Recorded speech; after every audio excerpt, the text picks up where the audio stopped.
সুতরাং আমরা যে এই যে আত্মপ্রবঞ্চনা, এই আত্মপ্রবঞ্চনার মধ্যে থেকে আগে বেরিয়ে আসতে হবে, তারপরে অন্যান্য দিকে যেতে হবে। বাংলাদেশে অনেক কিছু হয়, অনেক কিছু।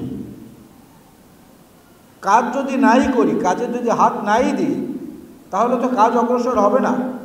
আপনি যদি সমালোচনার ভয়ে চুপসে থাকেন, আড়ষ্ট হয়ে থাকেন, পৃথিবীতে কোনো কাজ কখনোই হয়নি। কেউ বলেন যে গ্লাসটি অর্ধেক শূন্য, কেউ বলে না গ্লাসটি অর্ধেক পূর্ণ। এটা হচ্ছে দৃষ্টিভঙ্গির ব্যাপার। সেই দৃষ্টিভঙ্গির দিক থেকে আমি বলতে চাই, অ্যারিস্টটলের একটি কথা আছে, if you want avoid criticism then be nothing, say nothing, do nothing. তো সেটা তো একজন মরা মানুষ, যে কিছু হতেও চায় না, কিছু করতেও চায় না, কিছু বলতেও চায় না, সে মানুষটা তো মৃত। সুতরাং কথা বলতে হবে, কথা বলতে হবে, লক্ষ্য নিয়ে এগোতে হবে। এই ক্ষেত্রে কাউকে কোনো ছাড় দেওয়া যাবে না। নিজেরও যদি ক্ষতি হয়, তারপরেও কথা বলতে হবে এবং কাজ করতে হবে এবং নিজে কিছু হওয়ার চেষ্টা করতে হবে। রাজনীতিবিদদের অপরাধটা কি? বলে ক্ষমতায় যাওয়া। হ্যাঁ, ধরে নিলাম আপনাদের ভাষায় বা অন্যের ভাষায় ক্ষমতায় যাওয়া। আমার ব্যক্তিগত অভিমত হচ্ছে দেশ পরিচালনার দায়িত্ব নেওয়া। ওখানে তো আমার যেতেই হবে, কারণ আমার টার্গেট তো ওইটা। না হলে আমি জনগণের জন্য কাজ করবো কীভাবে?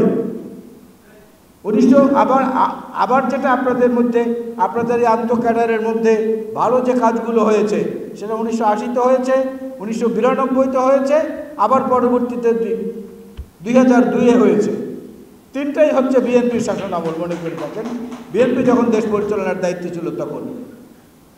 তার অর্থ কি? ভালো এবং খারাপ দুটো দিক। এটা বিভিন্ন পেশায় আছে। আমরা সবসময় বলি সাদা কালো টেলিভিশন, রঙিন টেলিভিশন। না, সাদা কালো এই দুটোও কিন্তু রং। সাদাও একটা রং, কালোও একটা রং। আরেকটাকে রঙিন বলার তো প্রয়োজন নেই। এই দুটোকে আলাদা করে দেওয়া হয়েছে, খুব সুন্দর সুকৌশলে, চমৎকারভাবে এটা করা হয়েছে। প্রাতিষ্ঠানিক শিক্ষার কোনো প্রয়োজন নেই তো। আন্তরিকতাটা হচ্ছে সবচেয়ে বড় জিনিস। অ্যাপোলো 11 নিয়ে যখন চন্দ্র বিজয় করলেন নীল আর্মস্ট্রং, তারও প্রায় 10 বছর পরে তিনি অ্যারোনটিক্যাল ইঞ্জিনিয়ারিং পাশ করেছেন।